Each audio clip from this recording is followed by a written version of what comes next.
എടാ വിഷ്ണു, നീ ഒരു കാര്യം ചെയ്യ്. 2 പൊട്ടിച്ചിട്ട് ആ വണ്ടി ഇങ്ങെടുത്തോണ്ട് പോര്.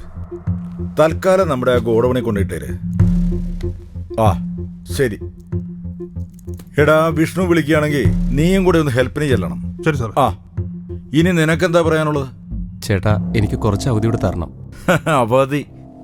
50,000 രൂപ വാങ്ങിയിട്ട് മാസം 3 കഴിഞ്ഞു. പലിശയില്ല, വിളിച്ചാൽ ഫോൺ കൊടുക്കുകയല്ല. നീ എന്താ കരുതിയത്? നീ ജോജിയെ വെട്ടിച്ച് എത്ര നാൾ മുങ്ങി നടക്കും? ചേട്ടാ, ഒരു ബിസിനസ് ആവശ്യത്തിന് വേണ്ടി എടുത്താ. പക്ഷേ ഞാൻ വിചാരിച്ച പോലെ ഒന്നും കാര്യങ്ങൾ നടന്നില്ല. എന്നാ ഞാൻ വിചാരിച്ച പോലെ കാര്യങ്ങൾ നടന്നിരിക്കും. എനിക്ക് എന്റെ മുതലും പലിശ ഇന്ന് കിട്ടണം. ഇന്നോ? ചേട്ടാ, എൻ്റെ കയ്യിൽ പൈസ ഇല്ല. 1 മാസത്തെ അവധിതാ, അതിനുള്ളിൽ ഞാൻ അടച്ചു തീർത്തോളാം. നിനക്ക് ഞാൻ കാശ് തന്നതേ ഒന്നും കാണാതെയല്ല. നീ തന്നില്ലെങ്കിൽ നിന്റെ തന്തയുടെ കയ്യിൽ നിന്ന് ഞാൻ മേടിച്ചിരിക്കും.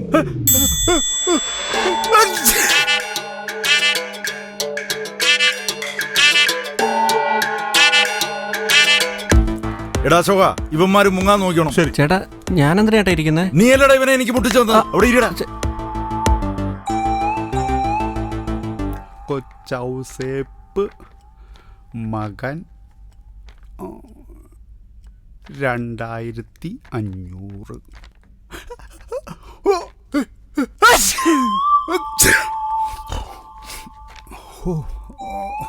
രാമൻകുട്ടി. ജലദോഷത്തിന്റെയാണോ? ഞാൻ തുളസിയിലിട്ട് വെള്ളം തിളപ്പിച്ചോണ്ട് വരട്ടെ? ഒന്നും വേണ്ട, ഇത് ജലദോഷത്തിന്റെ ഒന്നും അല്ല. പിന്നെ നിന്റെ മകനെ പിടിച്ചു നിർത്തി ആരോ തന്തയ്ക്ക് വിളിക്കുന്നതിന്റെ. അതുകൊണ്ടാ ഞാൻ തുമ്മി പണ്ടാറടങ്ങണത്. എങ്ങനെ? എന്റെ മോനോ? ആ അപ്പൊ നിങ്ങൾക്ക് ഈ കാര്യത്തിൽ ഉത്തരവാദിത്വം ഒന്നുമില്ലേ? ആ ആലോചിക്കേണ്ടി വരും. ഓ, 10ാം ക്ലാസ്സിൽ ഫുൾ A+ വാങ്ങിച്ചപ്പോ നിങ്ങൾ എന്തോ പറഞ്ഞത്? നിങ്ങളുടെ മോൻ. അതായത് നല്ല കാര്യങ്ങളൊക്കെ ചെയ്യുമ്പോ നിങ്ങളുടെ മോൻ, അല്ലെങ്കിൽ എന്റെ മോൻ. കൊള്ളാം. അപ്പൊ ഞാനാരുടെ മകന്? സോണി, മൂത്തവര് സംസാരിക്കുമ്പോ ഇടയിൽ കയറി സംസാരിക്കരുത് ഞാൻ പറഞ്ഞിട്ടുണ്ട്. ഓ, ഉത്തരവേ. ഇമ്മാതിരി ചൊറിയനെ വർത്താനം പറഞ്ഞാലുണ്ടല്ലോ എന്റെ വായിലിട്ട് ഒന്ന് നിർത്തോ. നിങ്ങൾ ഈ ചായ അങ്ങനെ ഇപ്പൊ കുടിക്കണ്ട.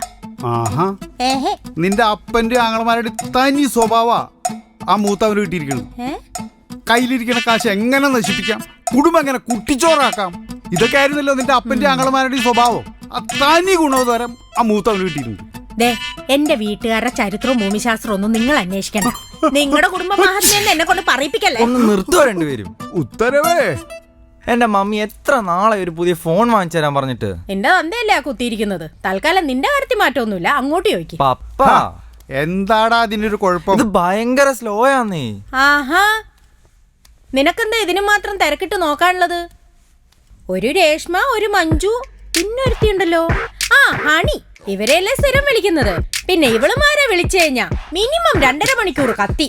നിന്റെ ഫോൺ ഇച്ചിരി സ്ലോ ആവുന്നതാ നല്ലത്. നീയും ഈ ഏഷ്യൻ പേരൻസ് എല്ലാം ഒരുപോലെയാ. ഒരു ഫ്രണ്ടിനോട് ഇച്ചിരി നേരം കൂടുതൽ സംസാരിച്ച അപ്പ തുടങ്ങും സംശയം. കഷ്ടമുണ്ട് കേട്ടോ. അല്ല, ഈ ഫ്രണ്ട് ഗേൾ ആവുമ്പോഴാണല്ലോ ഫോൺ സ്ലോ ആവുന്നത്. അപ്പോഴേ അമ്മ ആ ചിട്ടിക്കാരനോട് 3/4 മണിക്കൂർ സംസാരിക്കുന്നതോ? അത് പിന്നെ അവനെ എല്ലാ മാസം ചിട്ടി തരാന്ന് അവന് പറ്റിക്കുമല്ലേ. അവനെ വെറുതെ വിടാൻ പറ്റുമോ? അവനെ ചീത്ത വിളിക്കാനാ ഞാൻ വിളിക്കുന്നത്. 1/4 മണിക്കൂറൊക്കെ വിളിച്ച് ചീത്ത പറഞ്ഞ അവൻ താങ്ങോടി. അതിനി അവൻ വിളിക്കുമ്പോ ഞാൻ ചോദിക്കാം. ഇനി നീ ഇങ്ങനെ ചിട്ടി കൂടണ്ടാട്ടാ. ഇപ്പൊ സമാധാനമായല്ലോ. പപ്പ, എനിക്കൊരു പുതിയ ഫോൺ വാങ്ങി തരുവോ? എന്റെ പൊന്നുമോനെ, 2 വർഷത്തേക്ക് നിന്റെ സ്വപ്നം നടക്കുകയില്ല. 2 വർഷോ? ആ, നീ ഒന്ന് പോയിക്കേ. നിന്റെ ചേട്ടനെ കൂടി ഞാൻ പണ്ടാറടങ്ങിയിരിക്കുക അവിടെ. എനിക്കറിയാം എന്താ ചെയ്യേണ്ടതെന്ന്. കാണിച്ചു തരാം ഞാൻ. മോനെ അറിയാവുന്ന പണിയൊക്കെ ചെയ്താ മതി കേട്ടാ.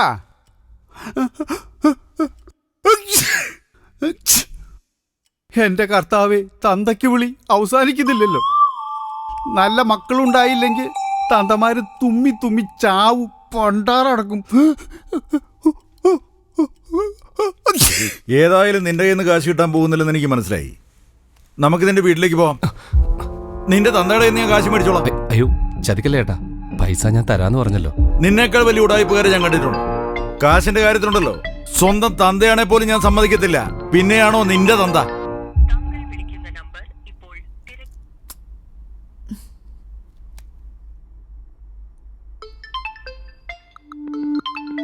ഇത് കുറെ നേരം കിടന്ന് അടിക്കാൻ തുടങ്ങിയിട്ട് ആരാ കാമുകയാണോ? ഫോൺ എടുത്തോ, അല്ലെങ്കിൽ അവളെന്ത് വിചാരിക്കും? ഹലോ, നീ ഇതെവിടെയാ? എത്ര നേരമായി ഞാൻ വിളിക്കുന്നു. നീ എന്താ ഫോൺ കട്ട് ചെയ്യുന്നേ? ഞാൻ കുറച്ച് കഴിഞ്ഞിട്ട് തിരിച്ചു വിളിക്കാം, ഒരു മീറ്റിംഗിലാ. 5 പൈസ കയ്യിലില്ലെങ്കിലും കാമുകയുണ്ട്, സൊള്ളാനും കറങ്ങാനും കാശുണ്ട്. ഹലോ മോളെ, ഒരു കാര്യം പറയട്ടെ, ഇവനെ പോലെയുള്ള ഉടായ്പകളുടെ കൂടെ നടന്നുള്ള ജീവൻ നശിപ്പിക്കരുത് കേട്ടോ. ആരാ സംസാരിക്കുന്നെ? ഇവൻ എന്റെ ഒരു 50,000 രൂപ വാങ്ങിയിരുന്നു, അത് വാങ്ങിക്കാൻ വേണ്ടി വിളിച്ചു വരുത്തിയതാ. ശരി ഏട്ടാ, നിങ്ങളുടെ കാര്യങ്ങൾ നടക്കട്ടെ. ഞാൻ ബോണിയെ പിന്നെ വിളിച്ചോളാം. ഇത് നിന്റെ സ്ഥിരം പരിപാടിയാണോ? ഇത്രയും പറഞ്ഞിട്ട് അവൾക്കൊരു പ്രശ്നമില്ലല്ലോ.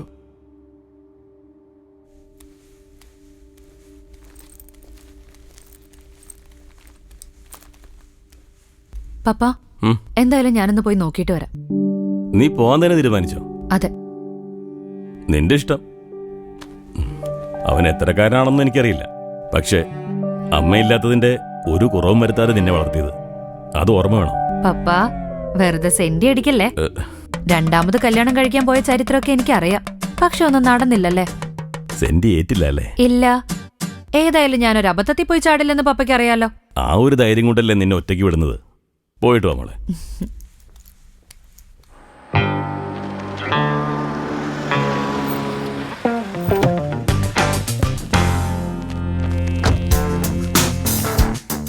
നിന്റെ തന്തപ്പടി മുന്നേ തന്നെ പ്രതീക്ഷിച്ചിട്ടുണ്ടല്ലോടാ. ഞാൻ അറിഞ്ഞില്ല ഏതായാലും. ആരാ? ഫിലിപ്പ് സാറല്ലേ? ഫിലിപ്പ് സാറല്ല, ഫിലിപ്പേട്ടൻ. അപ്പൊ പിന്നെ ഫിലിപ്പേട്ടാ, ആ, നിങ്ങളുടെ മകനുമായിട്ടാണ് ഞാൻ വന്നിരിക്കുന്നത്. ആഹാ, അവന്റെ ഫ്രണ്ടാ? ഫ്രണ്ട് ആയിരുന്നു, പക്ഷേ ഇപ്പൊ അല്ല. വളച്ചു കെട്ടാതെ കാര്യമുള്ളത് പറയാം. 50,000 രൂപ പലിശക്ക് എടുത്തിട്ട് ഇപ്പൊ പലിശയില്ല, മുതലുമില്ല. അതിന് ഞാൻ എന്നാ വേണം? എനിക്ക് എന്റെ കാശ് കിട്ടണം. കാശ് മേടിച്ചവനോട് പോയി തന്നെ മേടിക്കും. അവന്റെ ഇല്ലാത്തോണ്ടല്ലേ ഞാൻ ഇങ്ങോട്ട് വന്നത്. ഇങ്ങോട്ട് ഇറങ്ങടാ.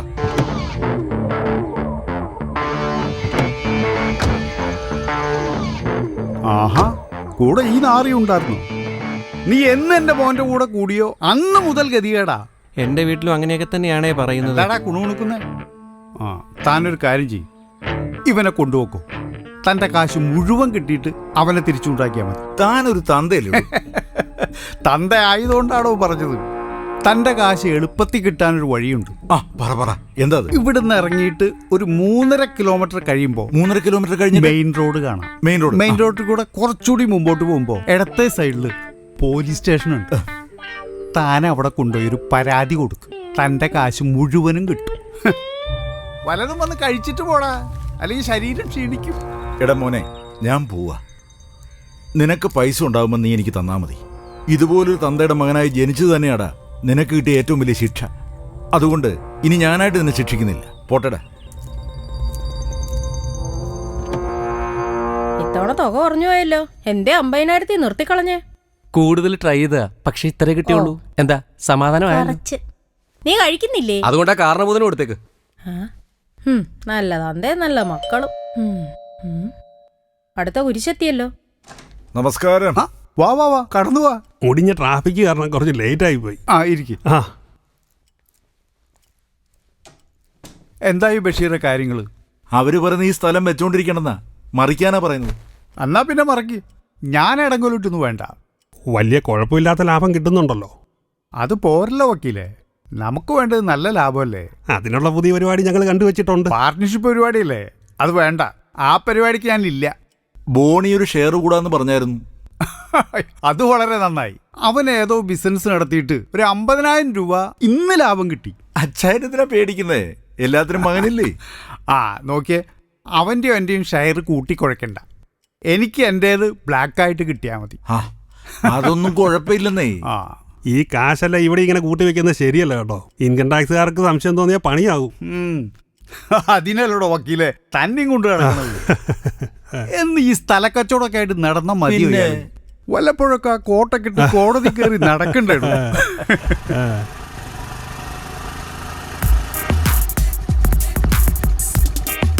ഏത് മാരണാവസ്ഥ വന്നിരിക്കണം.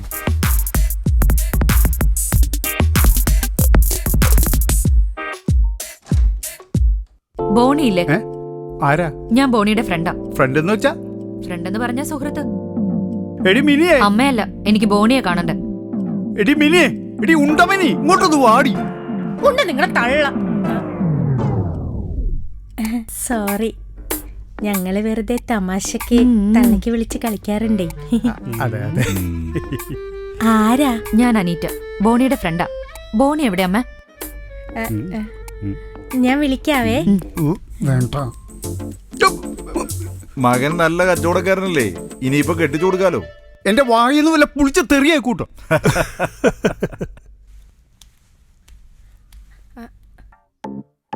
അല്ലെങ്കിൽ വേണ്ട, അവളിപ്പൊ അങ്ങനെ അവനെ കാണണ്ട. അവൻ കൊറേ നേരെ കഥകടച്ചകത്തിരിക്കുന്നു, ഉറങ്ങിക്കാണും. ഉറങ്ങാൻ സമയം ആയിട്ടില്ല അമ്മ. എന്നാ ഞാൻ ഒന്നും കൂടെ വിളിച്ചു നോക്കാം. ബോണി, ബോണി, നീ ഉറങ്ങിക്കാണുമല്ലേ? കണ്ടോ, ഉറങ്ങി. അല്ലെങ്കിൽ ഇതിനു മുമ്പേ കഥ ഓർന്നേനെ. ബോണി, അനീറ്റ, ബോണി, ഇവളെന്താ ഇവിടെ? ബോണി.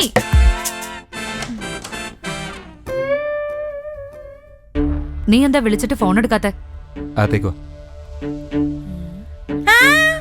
കഥ കിടക്കണ്ട, എന്തേലും പറയാനുണ്ടെങ്കിൽ ഇവിടെ എന്ന് പറഞ്ഞാൽ മതി. അവൾ എന്റെ ഫ്രണ്ടാണ്. അതിന്? ഞങ്ങൾ കഥ അടച്ച് സംസാരിച്ച എന്താ പ്രശ്നം? പ്രശ്നമുണ്ട്.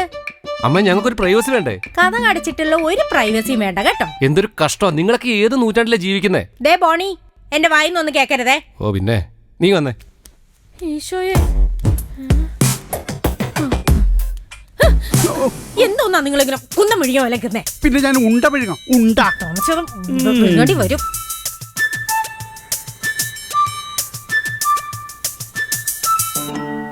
തിരിച്ചു കൊടുക്കാൻ പറ്റില്ലെങ്കിൽ പിന്നെ എന്തിനാ നീ ഈ കാശൊക്കെ വാങ്ങുന്നത്? നിന്നോട് ഞാൻ പറഞ്ഞിട്ടില്ല എന്റെ സ്വപ്നങ്ങളെക്കുറിച്ച്. എന്താണാവോ പറയാതിരുന്നത്? സ്വപ്നം പൂവണിയുന്നത് നീ കണ്ടറിയട്ടെ എന്ന് വിചാരിച്ചു. അത് നന്നായി. പോയിടുന്നതിന് മുമ്പ് ഒന്ന് പറയാൻ പറ്റുമോ? എന്താടാ, നാവിറങ്ങിപ്പോയോ? വാടാ, നമുക്ക് ഒരുമിച്ചിട്ട് സംസാരിക്കാം. അതെ, ഞാൻ ഫോണിൽ സംസാരിക്കുന്ന പറഞ്ഞ എന്തൊരു ബഹളായിരുന്നു. ഇപ്പൊ ഒന്നും പറയാനില്ലേ? നീ ഒരു കാര്യം ചെയ്യ്, ആ രേഷ്മേനെ മഞ്ജുനെ ഹണീനെ വിളിച്ചോണ്ട് വാ, എന്നിട്ട് നടുക്കിരുന്ന് സംസാരിക്കും. പൊന്നോ, അല്ലേലും മത്തം കുത്തിയ കുമ്പളം മുളക്കില്ല. ഒന്നുമില്ലേ? നീ കുറച്ചുകൂടെ പ്രാക്ടിക്കലായിട്ട് ചിന്തിക്ക്. ബിസിനസ് എന്നും പറഞ്ഞ് കുറെ നാളായില്ലേ നടക്കാൻ തുടങ്ങിയിട്ട്. നീ എവിടെയെങ്കിലും ഒരു ജോലിക്ക് കയറ്. എടി, അതെനിക്ക് നേരത്തെ ആകാരുന്നല്ലോ. പിന്നെ എന്താ നിന്റെ ഉദ്ദേശം? വീട്ടിൽ എനിക്ക് കല്യാണാലോചനകൾ തുടങ്ങി. നിന്റെ കാര്യം കൂടി അറിഞ്ഞോണ്ട് എന്നെ എത്രയും പെട്ടെന്ന് കെട്ടിച്ചു വിടാനേ അവര് നോക്കൂ. എത്ര നാളായി ഞാൻ പറയുന്നു വീട്ടിൽ വന്ന് സംസാരിക്കാൻ. നിനക്കാണെങ്കിൽ ഒടുക്കത്തെ പേടി. എനിക്ക് വീട്ടിൽ നിന്ന് ഒരു സപ്പോർട്ടില്ല. നീയും കൂടെ എന്നെ കൈവിടരുത്. ഒരു സംഭവം ഒത്തു വന്നിട്ടുണ്ട്, ഞാൻ അതിൽ പിടിച്ചു കയറും. ബിസിനസ് എന്നും പറഞ്ഞ് നീ ഇപ്പൊ എത്ര രൂപ കൊണ്ടേ കളഞ്ഞിട്ടുണ്ട്. നിനക്ക് ജോലിക്ക് പോകാൻ താല്പര്യമില്ലെങ്കിൽ വേണ്ട. നിന്റെ പപ്പ പറഞ്ഞ പോലെ കൃഷിയുടെ കാര്യങ്ങൾ നോക്ക്. അയ്യേ, ചീഞ്ഞു നാറ് കിടക്കുന്ന ഒരു ഭർത്താവിനാണ് നിനക്ക് വേണ്ടത്. നീ ഒരു മണ്ടന. കൃഷിക്കാരെല്ലാം മോശക്കാരാണെന്നാണ് നിന്റെ വിചാരം? നിനക്ക് പ്രാന്താണോ? കൃഷി ചെയ്ത ആരെങ്കിലും ഈ നാട്ടിൽ രക്ഷപ്പെട്ടിട്ടുണ്ടോ? എടി, ഞാനൊരു സിനിമയുടെ ഓഡിഷന് പോയില്ലേ, അതിലെനിക്ക് സെലക്ഷൻ കിട്ടിയിട്ടുണ്ട്. നായക തുല്യമായ റോളാ. എൻ്റെ പാഷൻ അത് നിറവേറും. അതിനുവേണ്ടി അഡ്വാൻസ് കൊടുക്കാൻ വേണ്ടിയിട്ടാ ഞാൻ ആ ജോജിയുടെ കയ്യിൽ നിന്ന് 50,000 വാങ്ങിയത്. പാഷൻ അഡ്വാൻസോ? എടി, ഞാൻ എല്ലാം വിശദമായിട്ട് പറയാം, നീ ഇതൊന്ന് കേക്ക്. അച്ഛനാണത്രേ അച്ഛൻ. നിങ്ങളോട് എനിക്ക് പുച്ഛമാണ്. ഞാൻ പട്ടിണി കിടന്നിട്ടുണ്ട്. കേറി കിടക്കാൻ ഇടവില്ലാതെ ഞാൻ അലഞ്ഞിട്ടുണ്ട്. അന്ന് എന്നെ സഹായിച്ചത് തങ്കപ്പൻ ചേട്ടനാ. എനിക്കിപ്പോ ഒരു നല്ല കാലം വന്നപ്പോ മകനെന്ന് വിളിച്ച് വന്നിരിക്കുന്നു. എനിക്കിങ്ങനൊരു അച്ഛനില്ല. കടന്നു പോ എന്റെ മുമ്പിൽ നിന്ന്. കൊള്ളാം, കൺഗ്രാജുലേഷൻ. Thank you sir. അപ്പനോട് നല്ല ദേഷ്യമുണ്ടല്ലേ? അതെ, പെർഫോമൻസ് കണ്ടപ്പോൾ മനസ്സിലായി. അപ്പോൾ വാ, നമുക്ക് കാര്യങ്ങൾ സംസാരിക്കാം. സിനിമയെ സംബന്ധിച്ച് 10 ലക്ഷം രൂപ എന്ന് പറഞ്ഞാൽ അതൊരു ചെറിയ എമൗണ്ട് അല്ലേ? നിങ്ങളെപ്പോലുള്ള പുതുമുഖങ്ങളെ വെച്ച് സിനിമ എടുക്കുന്നത് റിസ്ക് ആണെന്നറിയാലോ. പിന്നെ ഈ സിനിമയിലെ തനിക്ക് നായക തുല്യമായ റോളാണ്. വേറെ എവിടെയാണെങ്കിലും ഇതിനേക്കാൾ കൂടുതൽ കാശ് നിങ്ങളോട് ചോദിക്കും. പിന്നെ അടുത്ത സിനിമ മുതൽ നിങ്ങൾക്ക് ഇങ്ങോട്ട് കാശ് വാങ്ങി അഭിനയിക്കാമല്ലോ. എന്നാലും 10 ലക്ഷം രൂപ എന്നൊക്കെ പറയുമ്പോൾ 20-25 തരാൻ ആൾക്കാർ ക്യൂ നിൽക്കുക. മലയാള സിനിമയിൽ നാളെ നിങ്ങളൊരു സൂപ്പർ സ്റ്റാർ ആവില്ലെന്ന് ആര് കണ്ടു? ആലോചിച്ച് നോക്ക്. 10 ലക്ഷം രൂപ കൊടുത്തിട്ട് ആ റോൾ ചെയ്യണം. അതിന് കാശുണ്ടാക്കാനുള്ള ഓട്ടത്തിലാണ് ഞാൻ. ഈ ഓട്ടത്തിനിടയിലെ എന്റെ വീട്ടിൽ വന്നൊന്ന് സംസാരിക്കണം. അല്ലെങ്കിൽ എന്നെ അങ്ങ് ആരെങ്കിലും കെട്ടിക്കൊണ്ടുപോകും. ഒരു പരിധി കൂടുതലൊന്നും എനിക്ക് പിടിച്ചേക്കാൻ പറ്റില്ല. അവസാനം ഞാൻ തേച്ചിട്ട് പോയെന്ന് പറയരുത്. അവന്റെ ഒരു സിനിമ. എടാ, ഈ പെണ്ണുങ്ങളുടെ കാര്യമൊന്നും പറയാൻ പറ്റത്തില്ല കേട്ടോ. അവർ ചിലപ്പോൾ തേച്ചിട്ടങ്ങ് പോകും. അപ്പൊ പിന്നെ ഞാൻ എന്താ ചെയ്യണ്ടേ? അനീറ്റ നിന്നോട് പറഞ്ഞ് വീട്ടിൽ ചെന്ന് സംസാരിക്കാനല്ലേ? നീ ചെന്ന് സംസാരിക്കേ. ആ കൂട്ടത്തിലേ സ്ത്രീധനത്തിൻ്റെ അഡ്വാൻസ് ആയിട്ട് കുറച്ച് കാശും കൂടി അങ്ങ് വാങ്ങിക്കേ. അത് മോശമല്ലടാ. ഓ, ഇങ്ങനെയൊക്കെ ചിന്തിച്ചാണ്ടല്ലോ നീ ഒന്നും ജീവിതത്തിൽ രക്ഷപ്പെടത്തില്ല. എന്നാ ചോദിക്കാല്ലേ? ആ, ചോദിക്കുമ്പോൾ നീ ഒരു 10 ലക്ഷം തികച്ചങ്ങ് ചോദിച്ചു. ഒരു 50,000 രൂപ എനിക്കും ആവശ്യമുണ്ട്. പെരക്ക് തീ പിടിക്കുമ്പോ വാഴ മാത്രമല്ല വാഴക്കൊലയും വെട്ടണോ അല്ലടാ? കൊലയില്ലാതെ എന്ത് വാഴ? ആ ബോണി വാ. ആ.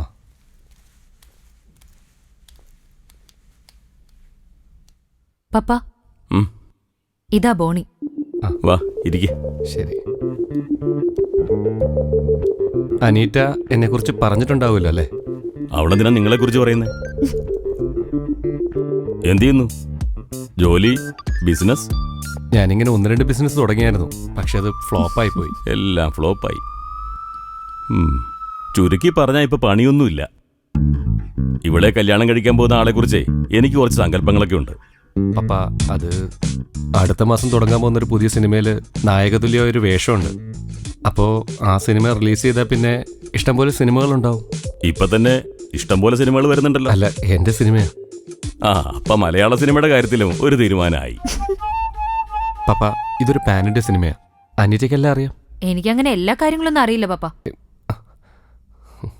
പിന്നെ എനിക്ക് ഈ സിനിമയിൽ അഭിനയിക്കണമെങ്കിൽ പപ്പയുടെ ഒരു സഹായം കൂടി വേണം. What you mean? അത് പിന്നെ പപ്പ, പറയേ. നായകതുല്യമായ റോൾ ചെയ്യണമെങ്കിൽ അവർക്കൊരു 10 ലക്ഷം രൂപ കൊടുക്കണം.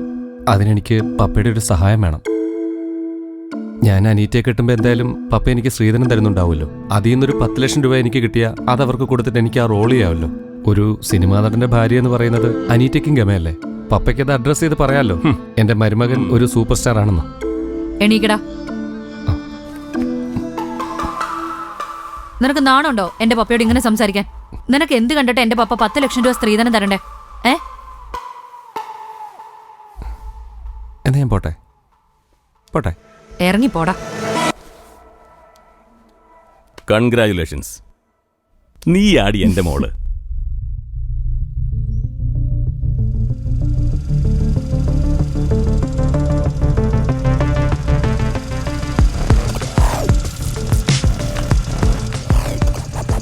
പേടിക്കണ്ട, ആളെ നേരിട്ട് കണ്ടാലേ സാധനം തരത്തുള്ളൂ എന്ന് പറഞ്ഞു. കാര്യങ്ങളൊക്കെ സിജോ പറഞ്ഞിട്ടുണ്ടാവുമല്ലോ. ആ പറഞ്ഞു. പിടിച്ചുപറി, കൊലപാതകം, പീഡനം, തട്ടിക്കൊണ്ടുപോകൽ, ഈ പരിപാടികളൊന്നും ഇതുകൊണ്ട് ഉപയോഗിക്കരുത്. അയ്യോ ചേട്ടാ, അതിനൊന്നുമല്ല. അതെ, 5 തുള്ളി പഞ്ഞിയിൽ മുക്കി മൂക്കിനടുത്തെത്തിക്കണം. അതിൽ കൂടരുത്, കൂടിപ്പോയാ വള്ളിയാവും. ഇല്ല ചേട്ടാ, തന്തക്കിട്ടൊരു പണി കൊടുക്കാന്നല്ലേ പറഞ്ഞേ? അതെ. അതുകൊണ്ട് മാത്രം ഇത് തരുന്നേ. അപ്പൊ ചേട്ടനും തുല്യ ദുഃഖിതനാണ്. അതുകൊണ്ടല്ലേ ഇവൻ തന്തക്കിട്ട് പണി കൊടുക്കണം എന്ന് പറയുമ്പോൾ സാധനം കൊണ്ട് എത്തിച്ചത്.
എടാ കൊച്ചനെ, നീ തന്തക്കിട്ട് പാരപണിയുമെന്ന് എനിക്ക് നന്നായി അറിയാമായിരുന്നു. അതുകൊണ്ട് കാശെല്ലാം ബാങ്കിലിട്ട് സ്വത്ത് വിവരമെല്ലാം കാണിച്ച് ഞാൻ ടാക്സും അടച്ചു. നീ കൊണ്ടുപോയി കളയുന്നത് വെച്ച് നോക്കുമ്പോൾ എനിക്ക് ഇതാ ലാഭം. ഉഡായിപ്പ് നിർത്തി പണിയെടുത്ത് ജീവിക്കാൻ നോക്കടാ. ഇത് എൻ്റെ അവസാനത്തെ ഉപദേശമാണ്. നിന്റെ കാരണഭൂതൻ.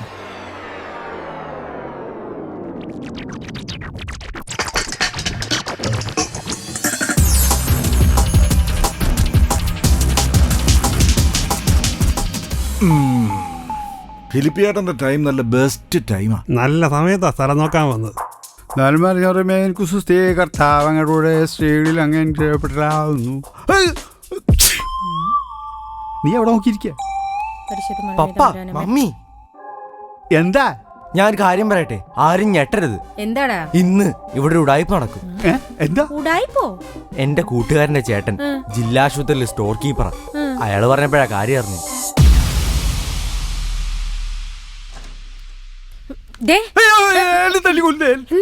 നീയായിരുന്നോ? ആ, നിങ്ങളൊന്ന് വേഗം വന്നേ. എന്താ നിന്റെ അപ്പൻ ചത്തോ? അയ്യടാ, അങ്ങനെ ഇപ്പൊ സന്തോഷിക്കണ്ട. വന്നേ, ആ മുണ്ടൊക്കെ നേരെ ചൊവ്വ ഒന്ന് ഉടുത്തേ. നാട്ടുകാരെ ഇനി കാണിക്കണ്ട. പിന്നെ നാട്ടുകാർ കാണാൻ നിൽക്കല്ലോ ഈ സാധനമൊക്കെ. വേഗം ഓ.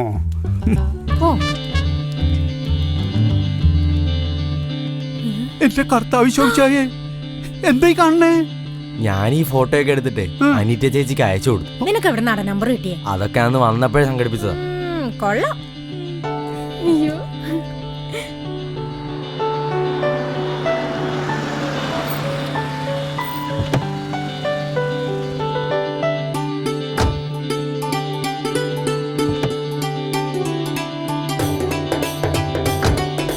എടി, നമ്മുടെ മോന് ബുദ്ധി വെച്ചു കൊടുക്കി.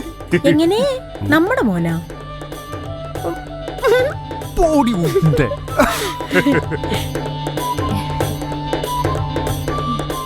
മമ്മി, ആ, മോള് വന്നോ? ദേ അങ്ങോട്ട് നോക്കി.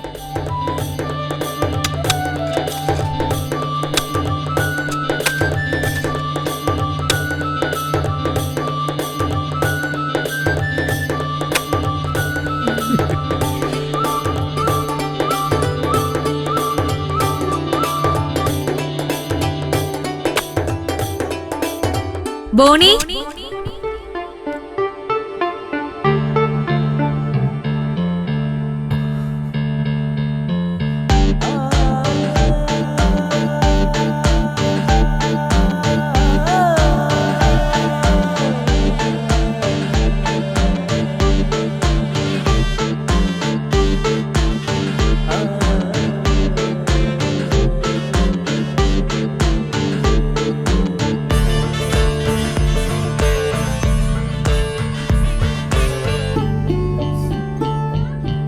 തൊടണ്ട, ദേഹത്ത് മുഴുവൻ വേർപ്പാ. അയ്യേ, പരിസരബോധം ഇല്ലാത്ത കുട്ടികള്. പുതിയ തലമുറയല്ലേ. നമുക്കൊന്നും കാണാതെ കിട്ടാ. നീ വന്നേ, വാന്നേ, നമുക്ക് കല്യാണം പുറത്തുണ്ടേ.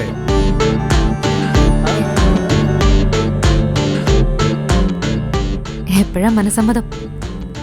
അതിപ്പോ കഴിഞ്ഞല്ലോ.